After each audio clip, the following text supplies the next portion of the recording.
Imagine this, you're sitting in a room alone. No threats, no deadlines, no voices telling you what to do, just silence. But inside there's a storm, waves of emotion crashing through your chest. Guilt, rage, longing, shame. None of them asked for permission. None of them waited for logic. They just arrived. You try to breathe, you try to think your way out. But they don't care about your thinking. They are older than your thinking. They are older than your name, older than civilization. Now imagine someone walks in and asks, "Why are you like this?" And you don't know what to say. Because no one ever told you that emotion is not a glitch, it's your operating system. But no one ever taught you how to drive it either. You are wired for love, but you sabotage intimacy. Wired for joy, but addicted to distraction. Wired for fear, but constantly numbing it. You feel deeply, sometimes too deeply, and yet you don't feel free. You ask yourself, what's wrong with me? Why can't I just be normal? But here's the trap.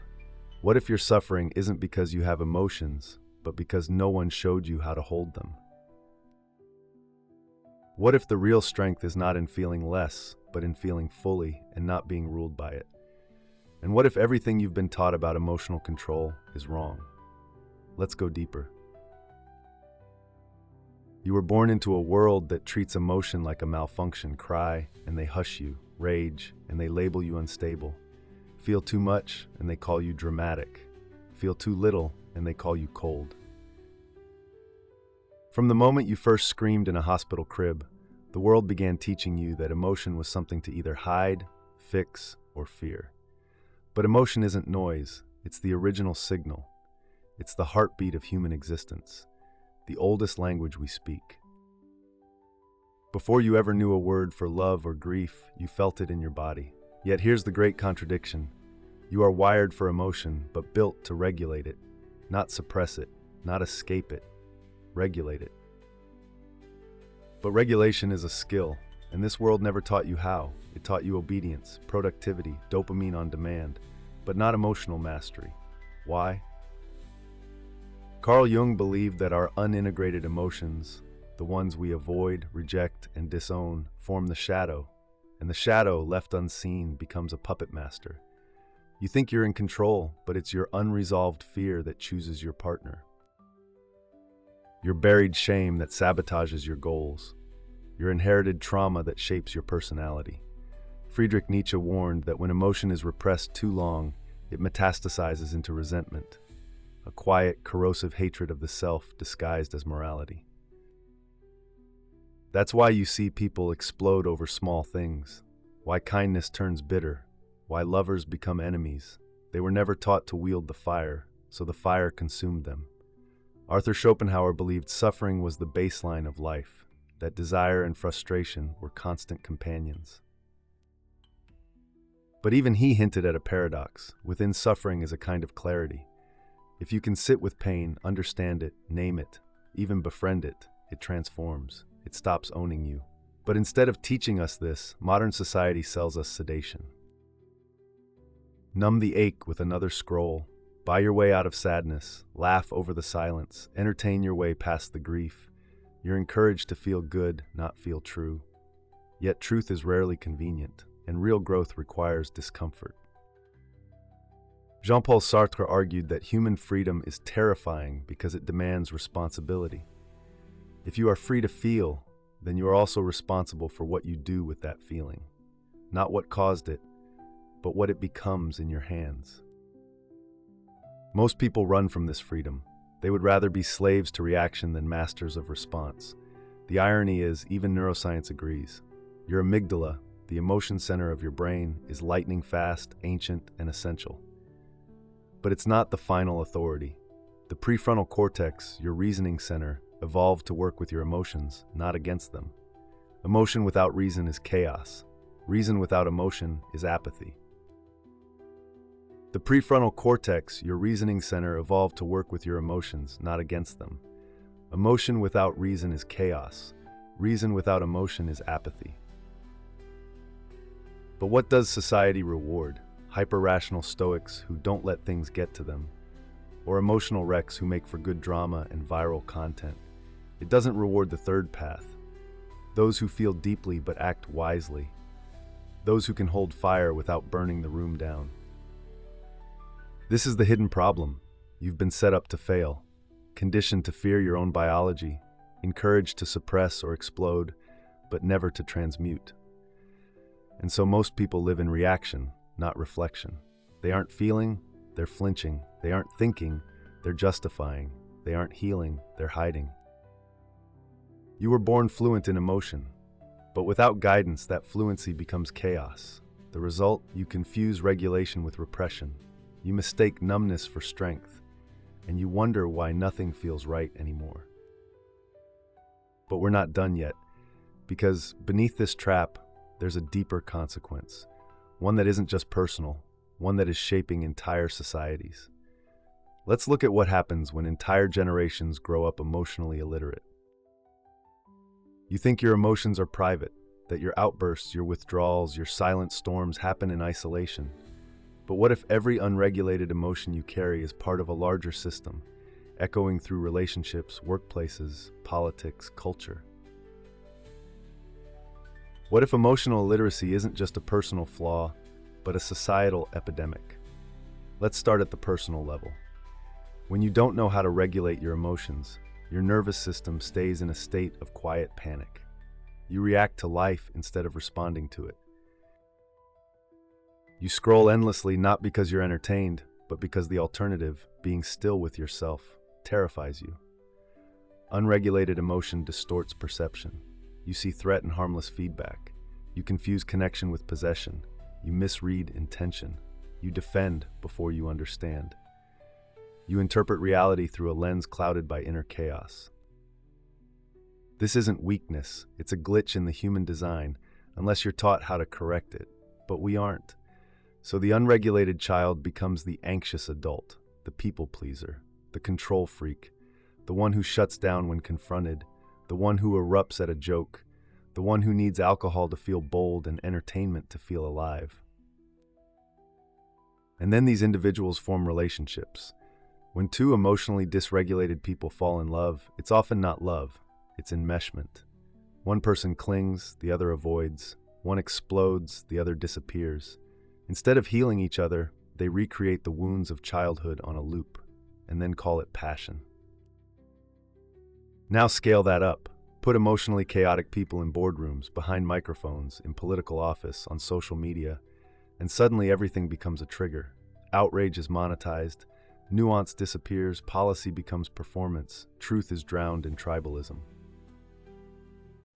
This is not abstract. Studies in neuroscience show that emotions hijack cognition. When the amygdala is overstimulated, the prefrontal cortex, the part of the brain responsible for logic, empathy, and morality, literally shuts down. You're not thinking when you're angry, you're surviving. Add confirmation bias to the mix, the brain's tendency to seek evidence for what it already believes, and you get echo chambers, rage bubbles. Digital mobs, no one's listening, everyone's lashing. And here's where it gets darker. Big tech knows this. Algorithms are designed to keep you emotionally triggered because anger, fear, and outrage drive engagement. Calm people don't scroll endlessly. Regulated minds don't need constant validation. So what do you get? A society addicted to dysregulation. The consequences are everywhere. Rising anxiety, epidemic burnout, friendships that can't survive a disagreement, lovers who can't have hard conversations, leaders who speak in extremes because moderation doesn't trend, and perhaps worst of all, a growing inability to sit in emotional discomfort long enough to learn from it. We run from grief. We silence guilt. We meme our depression, but we rarely metabolize any of it. Carl Jung said, "People will do anything, no matter how absurd, to avoid facing their own soul," and that is the age we are living in. The soul, if you want to call it that, is overwhelmed with emotional noise and starved of emotional wisdom. We are feeling more than ever, reacting faster than ever, and understanding less than ever. So we project, we blame, we cancel, we medicate, we mediate through apps and avatars. We confuse self-expression with self-awareness, and the world keeps spinning but slightly more fractured. You see now, don't you? This isn't just about your mood swings. This is about a civilization untrained in emotional governance. A world of children in grown-up bodies, trying to rule empires while silencing the cries of their inner child. But what if you could be different? What if you could rise above the emotional automation without becoming numb? What if the answer was not in less feeling, but in more mastery? It's time to rebel. To rebel in this age is not to scream louder. It is not to numb deeper. It is not to outshout, outshock, or outsuffer. The real rebellion is emotional sovereignty, the ability to feel deeply but not be enslaved by feeling. That kind of strength terrifies people. It's easier to be explosive than stable, easier to be icy than intentional, but mastery, that's earned, not inherited. Here's the radical truth. You are not your emotions. You are the witness of them, the container, the alchemist. But no one ever told you that, did they? They told you to calm down. They told you to cheer up. They told you to get over it. But they never told you how. Let's start with this. Regulation is not repression. It is not silencing the sadness or choking the rage. It's listening to it, naming it, channeling it, turning fire into warmth, not wildfire. Carl Jung said, "One does not become enlightened by imagining figures of light, but by making the darkness conscious." That's regulation, making the darkness conscious so it doesn't rule you in the shadows. So what does rebellion look like? It looks like sitting still when the world says scroll. It looks like pausing before reacting. It looks like choosing a response when your biology screams to attack or flee. It's asking, is this emotion telling me the truth, or just echoing an old wound? Let's take anger. The world tells you to fear it or unleash it, but anger is a signal, often pointing to a boundary violated, a truth denied, a hurt unspoken. It's not evil, it's a compass. But compasses don't work in shaky hands. Or grief. Society wants it buried, made productive, turned into content. But grief is sacred. It is the body's way of honoring what mattered. Feeling it fully is not weakness, it is testament. Even joy left unregulated becomes mania. Excitement without grounding turns into recklessness. True joy, the kind that lasts, is regulated energy. It has depth. It has roots. Regulation means you can be in pain without becoming pain. You can feel fear without bowing to it. You can hold love without losing yourself in it. And here's the beautiful paradox. The more you regulate, the more fully you feel. You don't have to shrink emotions. You learn to expand your capacity. Viktor Frankl, who survived Nazi death camps, said this: "Between stimulus and response, there is a space. In that space is our power to choose our response. In our response lies our growth and our freedom." That space is regulation. That space is rebellion. It's the pause that stops the cycle, the breath before the text, the reflection before the rage. But you don't find that space by accident. You create it through mindfulness, through honest inner dialogue, through journaling, through therapy, through sitting in the discomfort and asking, what is this emotion trying to teach me? Real emotional mastery is unglamorous. It's silent. It happens in rooms no one sees, in moments no one applauds, but it changes everything. You become a storm with a still center. You become the kind of person who scares people, not because you're loud, but because you don't flinch. You don't get baited. You don't project. You feel, and yet you decide. This is the rebellion, to break the cycle of emotional chaos and build a life from clarity. And once you taste that clarity, once you feel what it's like to respond instead of react, you'll wonder how you ever lived any other way. But we're not done yet. There's still one truth left, deeper than all the rest, the final realization. Let's go there. Here it is, the revelation that makes everything before it snap into place. Emotion is sacred. But sovereignty is divine. Yes, you are wired for emotion. It floods your system, colors your reality, and makes you undeniably human. But the truth, the one no one teaches, is that you are not meant to be led by emotion. You are meant to lead it. That's not suppression. That's embodiment. That's not denial. That's integration. You were not built to be numb. You were not built to be a slave. You were built to feel and remain free. This is the final paradox. You can honor your emotions without obeying them. You can let the storm pass through and still choose where you set sail. You can cry without breaking. You can rage without destroying. You can feel fear and still move forward. True emotional regulation is not about control. It's about relationship. Your emotions are not enemies. They are messengers, but they are not kings. You can listen to them, hold space for them, learn from them, and still say, I decide what I do next. This is the difference between reaction and response, between chaos and consciousness. And the deeper truth, most people have never felt that kind of power. Most people are still outsourcing their emotional state to external events, other people, or childhood scripts that no longer serve them. But you are standing at a threshold. Imagine walking into a room where your past triggers no longer own you, where your breath anchors you more than fear, where your calm disorients people who are used to manipulation, where your clarity radiates more authority than rage ever could. This isn't detachment. This is spiritual maturity. Because emotions, when regulated, become wisdom. Grief becomes gratitude, anger becomes boundary, fear becomes awareness. Even shame, when explored, becomes compassion.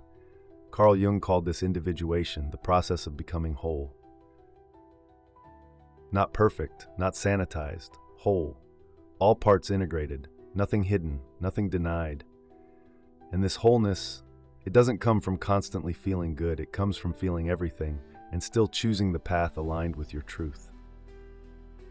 This is why Nietzsche said, "He who has a why to live can bear almost any how." When you have a core, you stop being yanked by passing winds. You stop confusing emotional turbulence with identity. You stop living like a leaf and start living like a tree. You become emotionally fluent. Not fluent in expression, but fluent in ownership. And here's the secret most motivational fluff won't tell you. You will still feel fear, you will still feel sadness, you will still have bad days, but they won't break you, because you'll know how to sit with them, listen, and release. Not react, not cling, not run. You are not chasing a life without storms. You are becoming the one who can walk through them, eyes open, spine straight, heart intact. This is the ultimate truth. The highest form of strength is not the absence of emotion. It is the presence of emotion under the command of consciousness. Feel fully, regulate wisely, act with clarity. This is emotional sovereignty. This is your birthright, and the world has been waiting for you to claim it. But before we end, there's one final echo, one last question. What kind of life would you build if you no longer feared how you felt? The world will keep spinning. People will keep reacting. The noise won't stop. The chaos won't politely step aside to make room for your peace. But you now know something most don't. That peace isn't found in the world going quiet. It's found in you no longer needing to yell over it. It's found in the still space between stimulus and response, the sacred pause, the calm gaze, the steady breath. You don't need to fight your emotions anymore, and you don't need to drown in them either. You were never broken. You were simply never taught how to hold fire without being burned. Now you can. You've learned to walk through your own mind like a cathedral, quiet, reverent, fearless. You've stared down the parts of yourself you were told to avoid, and instead of running, you listened. And something happened. You didn't collapse, you didn't shatter, you expanded. This is your real power, not to be invincible, but to be intact. So the next time emotion rises like a wave, remember, you are the ocean, and oceans don't panic. They rise, they roar, then they return to stillness. That stillness is now yours. Guard it, master it, and let it guide you through a world still learning how to feel. If this message stirred something in you, don't let it fade. Hit subscribe to join a space where we question, reflect, and master the inner world most people avoid. Share this video with someone who's been battling their emotions in silence. And in the comments, tell me, what's one emotion you're ready to feel fully, but lead wisely? Because the real revolution starts within.